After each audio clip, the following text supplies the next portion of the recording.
Welcome to the Unabridged podcast. I'm Ashley. And this is Jen. Join us for bookish episodes and check out our website, unabridgedpod.com, where you can find lots of new bookish content to grow your TBR. Sign up for our newsletter to find out more about online book discussions and upcoming events. Find us on Patreon for extra unabridged content.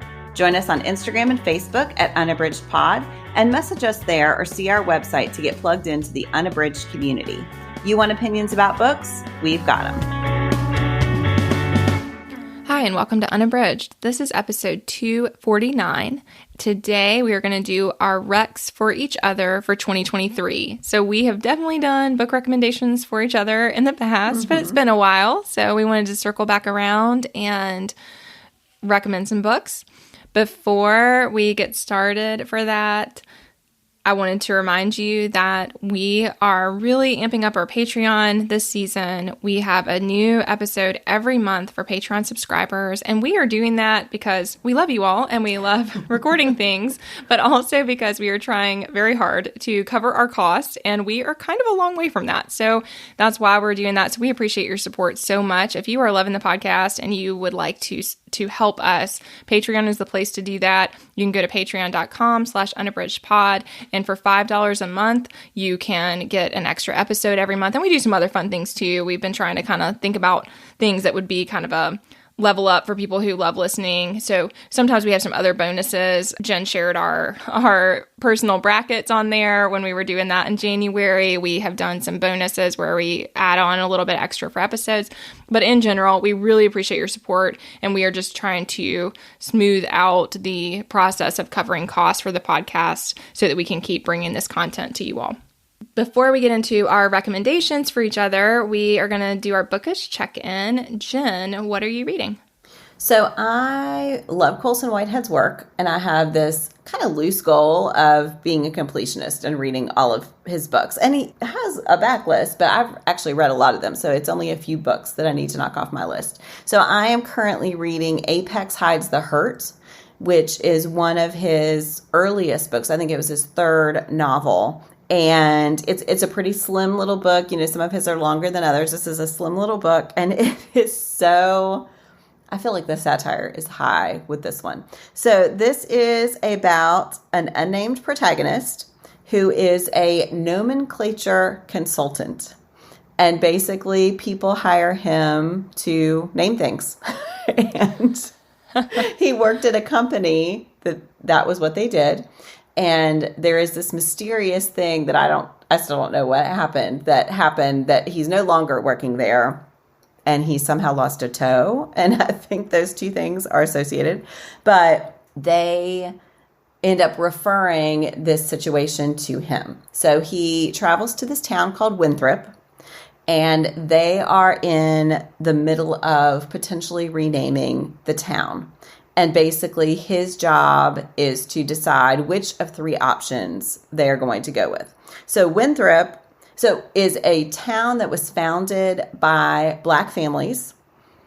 And then the Winthrop family, who was white, came in and built a lot of businesses, and the town was named after them. So there's a Winthrop town. There are streets named after Winthrop. The public library is named after Winthrop, et cetera, et cetera. There's the mayor now, whose name is Regina, and she is a descendant of the Black families who founded the town. Her vote is that it goes back to the name that those Black families wanted to name the town, which was Freedom, because a lot of them had been enslaved, and that was what they wanted to name it. There is a descendant of the Winthrop family, Albie, who, of course, loves that it's named after his family and wants to keep that name. And then there's a guy named Lucky who wants to name it something that reflects its capitalist successes. And so, our protagonist is trying to decide between these three names. As he's wandering the town, reading about its history, trying to make a decision, we learn about his backstory. And I thought the title was really strange, Apex Hides the Hurt. And what you find out is that was his biggest success that kind of put him on the map as a nomenclature consultant. And Apex was a brand of basically Band-Aids, but obviously not the Band-Aid brand Band-Aids, that were had different colors to reflect people's skin. So they had colors, the flesh color actually reflects the different colors of flesh that are out there. And so Apex Hides the Hurt is about this bandage that came in all of these different colors that he had named, which is so clever. And then, of course, there's all this underlying symbolism. But yeah, so this is one of those books that is really making me think. It's pretty funny. Yeah, I'm really enjoying it. I like the satire. It's not super biting, but it is definitely ever present. And I'll be interested to see what call he makes on what this town should be named. So that is Colson Whitehead's Apex Hides the Hurt. That sounds fascinating. And as much as I have seen about Whitehead's work, I have not heard of that one. So that's so interesting. It's an under the radar pick. And it's one of those, I'm also doing it for my 23 backlist in 2023.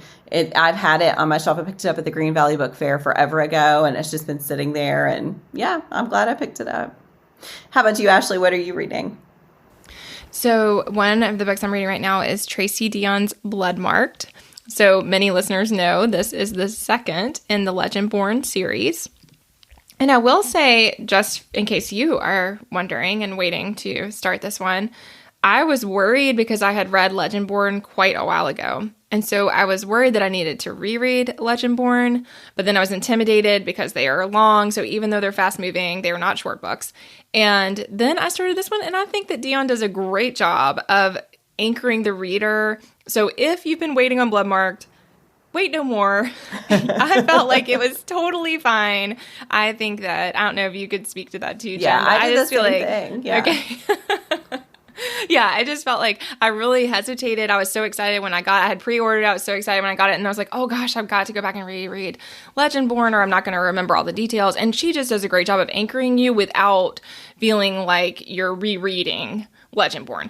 But that has been great for me. So if you're wondering, this one, I feel like you can totally dive in. You don't have to reread. Of course, I do think it is a series book. You do want to have read Legendborn. Mm-hmm. It's not one where it's like, you don't need to know what happened.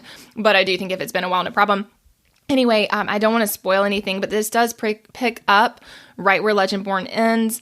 Bree Matthews is the central character. She has some powers. Her powers are quite complicated because there are two different lineages that are within her, essentially, that lead to her having a really unusual power. So this is a world where there's been, in the first book, you get some world building. So you really know about the Knights of the Round Table are not just a myth. And you get all this unpacking in Legendborn of what is going on with that. And then there's some also really interesting racial dynamics that Deon unpacks in the first story that, of course, continue into this one. But there are also these really interesting explorations of how people have power and where that power comes from. And there's a lot of commentary, I think, about like how our society in America is structured and how a lot of times that power has been by taking power from other people. So even though it's a fantasy novel, there's a really interesting exploration of how a lot of the way that white systems have been built because of this like grabbing power from others and then using that to leverage. So yes, definitely fantasy, but also interesting and important commentary on society. So I feel like you have that, but then you also have these kids, these teenagers who are at the center of these really complicated things, and they didn't set up these systems, and then they're trying to navigate and help people and help each other. And so I think it's great. I mean, I loved Legendborn for that, and then I am really enjoying Bloodmarked. I think that Bree is a strong but complicated character, and she does have outbursts, and she does get fed up, and she, wants to give up on stuff. And so I think part of what I really love is I think that she is an awesome character and a really great role model for teens, but she also is complicated, and she's a real person, and you really see that in the story. And so yeah, I'm really enjoying this, and I am glad that I started and didn't wait any longer. So again, that is Tracy Deon's Bloodmarked, and it's book 2. I loved it so much. Oh my gosh.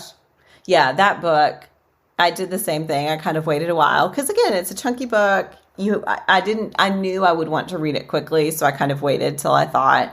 But once I dived in, I was just swept up into that world all over again. Yes. I cannot wait for book 3. Oh my gosh. Yeah. That's the hard thing about reading them Right. as they come out. That's Yeah. exactly right. I started to be like, I'm going to wait because we've talked about this on the podcast before. I definitely prefer to read a whole series at once. I really love that. That is one of my most favorite reading experiences. But I find if I wait for all of them to come out, then I'm intimidated because that's a lot of time to commit. And by then, sometimes some of my enthusiasm has worn off a little bit. So I do think that's hard with series books. If you want to dive in right when everybody's talking about it and you're feeling the enthusiasm, then you have to wait for the next ones. So, yes, reader problems. Yep. Moving right along here. So in our discussion today, we are going to share a recommendation for each other. So we've done this in the past. Typically what we'll do is pick a book, we share it with the other person, and then we circle back a while later and give a review on the book that was selected. So Jen, what are you recommending for me? Oh, I also should shout out that this is one of our categories for the Unabridged Podcast Reading Challenge. And so if you need a friend to recommend a book, I love to do book recommendations, so just send us an email and I'd be happy to send you a book recommendation if you don't have another friend who is an avid reader. So yeah. All right. So Ashley, my recommendation for you is a book. I read this at the tail end of December 2022. And if I had read it earlier, it would have been one of my top books of the year, like on my list that we did for the podcast. I might put it on my list for 2023, even though that's slightly cheating because I loved it so much.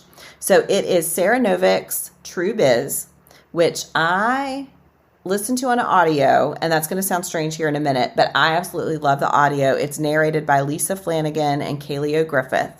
So this is a book that centers on a school for the deaf, and ASL is a huge part of the book. And the way that they convey that people are talking using ASL in the audio is so clever. I sort of want to go back and reread it in print just because I think the experience would be quite different. But I was a little nervous when I started, but I'd had the audio on hold forever. I wasn't sure how it would work out, but I will just say I highly recommend the audio. So it centers on a few characters. It alternates between their perspectives. So one of them is Charlie, and she has just transferred to the River Valley School for the Deaf, and she has cochlear implants. And her mom, in particular, has been adamant that she not learn any ASL because a doctor early on told her that if Charlie learned ASL, it would make it harder for her to embrace the cochlear implant and it would affect her language development. Well, what has happened is the opposite. The cochlear implant was never successful, and she does not know ASL. And so she has had a lot of problems at her previous school. Her parents split up, and so she has ended up at this school for the deaf. There's also Austin, who is part of the sort of that school's royalty almost. His entire family is deaf and speaks ASL. And so, not his entire family, I should say. His dad is an interpreter, but he is part of this lineage of people who are all deaf on his mom's side. And that has gotten him some prestige at the school. And he and Charlie meet pretty early, and their differing experiences are really rich. And then there's February, who is the headmistress, and she is a CODA, so she is a child of deaf adults. And so she is fluent in ASL, but is not herself deaf. And she and her partner live on campus, and her mom lives with them, and her mom is deaf. And there are some things going on with her mother and with her partner that also affect the way she's able to be at the school. And yeah, so I will just say this is a time of transition for all three characters and for the school itself. And so you get a sense both of the culture at the school, the deaf culture at the school, of the way they are treated within the school system as a whole. And then also it is just this amazing character study of each of them, and you get to know them really well. I think you're going to love it so much. I cannot wait for you to read it. It just blew me away. I don't know that I've ever read a book like it before. So yeah, that is Sarah Novick's True Biz, and that is my recommendation for Ashley. Awesome, man. I don't know that I've seen that one. I don't remember it, and I don't remember hearing you talk about it before, but that sounds fantastic. It is really good. Yeah, you may end up recognizing the cover once you see it. And I should say True Biz is part of the ASL language. And so you'll discover as the book goes on what exactly that means. But yeah. Awesome. It's so Yay. good. I can't wait to read that. All right. So I can't wait. What's your recommendation? Well, listeners will know that Jen is well read. So even among the reading world. And that means it is challenging sometimes to find books for your beloved but very well read friend. But alas, also because many of my book choices, either directly or indirectly, come from Jen's recommendations because she is a much more voracious reader than me. And so then I get to benefit from that because I'm like, oh, she loved these ones. So sometimes I just pick her top reads, which frankly works out great for me. But anyway, I had several that did come to mind that I knew you would love and that I know you hadn't had a chance to get to yet. So the one that I chose is Aiden Thomas's Lost in the Neverwoods. Oh yeah, that's been on my list forever. Okay, yeah, good. I know that you'll love this, and so listeners will remember that, or maybe it was both, right? We did a book club and a buddy read. So so listeners might remember that we talked about Cemetery Boys, who is Aiden Thomas, and we both loved that book, had some pretty rich discussion about the things that happened there. This one is very different. So I love Aiden Thomas, plan to read everything that they write, but I think that this one is, part of why I picked it is because Jen loves a retelling, and this one plays off of Wendy and Peter Pan, and so it is very much not the original Peter Pan story, and yet there are significant elements of the original story that are woven into this. And so that was one reason that I wanted to recommend it. And then also, I think that what really stayed with me is the way that even though it is a retelling of Peter Pan, it is also a story about, it just very much stands alone. It is a story about secrets in communities and how insidious those can be and the damage that they can cause to people.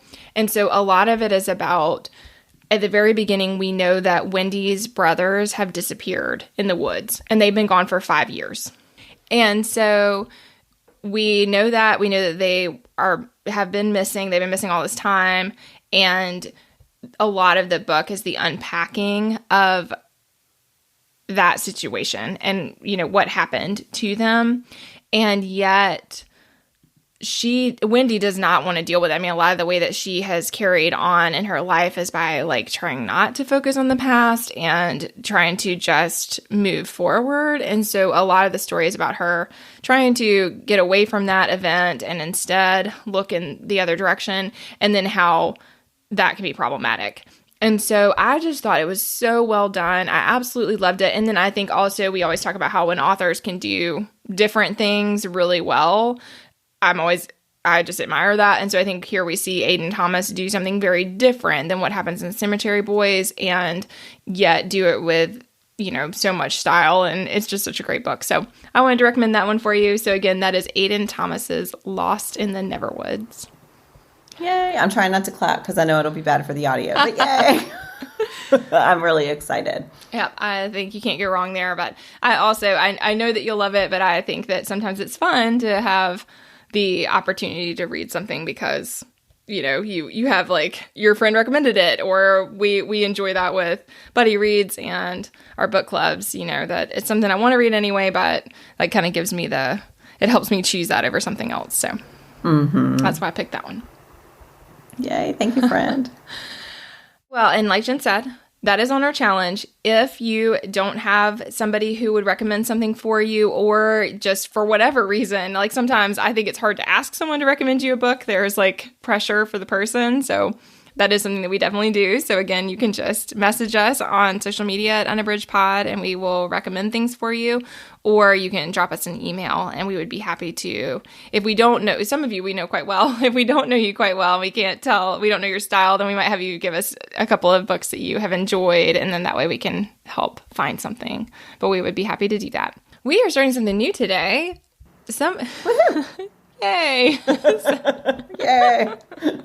Jen was a big advocate for this. And I wanted to change also. We love doing Gimme Ones. We have found, and some of you know because you are part of our Instagram community or you're on social media with us, that we struggle to come up with topics. So when we're recording them, totally fine. When we open up our documents to plan, we're both like, oh my gosh, we've covered every topic under the sun. What on earth can we tell you that we haven't already told you? So that led us to a new segment. We're going to do these. We'll still do some Gimme Ones at this point, at least. We're going to do those in our book club episodes. But for these ones, we're going to look back at a certain number of years ago today or in this month. And so we might do that sometimes. We'll do it about the podcast. Sometimes we'll do personal events. But basically, we'll be just like your Google Photos or your photo app on your phone randomly shows you things from, or all the social medias do it. They randomly show you things from however many years ago today. We're going to start featuring them. So there we go. And today's, we are doing 2 years ago today. And to get us started, this time we're going to talk about the podcast. Again, it won't always be that, but we want to do that this time just to get the ball rolling. So Jen, what is something that we were doing 2 years ago today that is memorable to you? So 2 years ago, actually this month, we had an episode, it was episode 169, about the book-to-screen adaptation of Jenny Han's Always and Forever, Laura Jean. I always love those episodes because I'm such a big movie and TV fan. And I think for all of us, we really loved Jenny Han's books. And we really loved the Netflix adaptations. So we had also done an episode on the first of these adaptations to All the Boys I've Loved Before.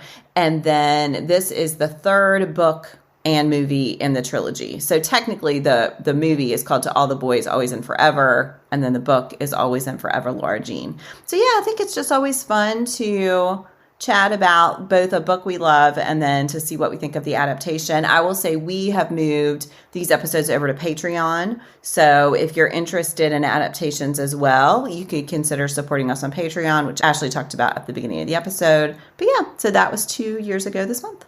How about you, Ashley? When we were looking back, our book club from this month was Mira Jacobs' Good Talk. And that one really stood out to me. I had already read that. That was one that I very much was like, friends, I need you to read this book. I want to discuss this. And so we made it a book club. And if you have not read Good Talk, Mira Jacob is phenomenal. She's just a phenomenal person. She's really thoughtful in her consideration of the complexities of people and society and how we function in the US. And so she's just brilliant and a really good follow on social media. She has a lot of, she's always posting things there also that I just find really thoughtful. But yes, that one was memorable to me because it was one that I had already read and loved, and I could not wait to talk with people about it. And I think we had a really great discussion. So That was a good one. That one was so much fun to discuss in our Buddy Read or book club chat on Instagram as well. And I think that having the chance to shout out some graphic nonfiction is nice. Yeah, that's true. I love that one. Mm-hmm. All right. Well, we hope that you will share with us what was going on with you 2 years ago. We'd love to know. Hopefully this will be a fun little retrospective for all of us. Yes, we are very interested in that. And tell us what you think about this as a topic because we are testing some things out, but felt like this was a good way to integrate something that's not our Give Me One topic. So thank you all so much for listening, and we'll see you soon. Do you have comments or opinions about what you heard today? We'd love to hear them. You can find us on Instagram, Facebook, and Twitter at Unabridged Pod or on the web at unabridgedpod.com for ways to support us. To get more involved, you can sign up for our newsletter, join a buddy read, or become an ambassador. Thanks for listening to Unabridged.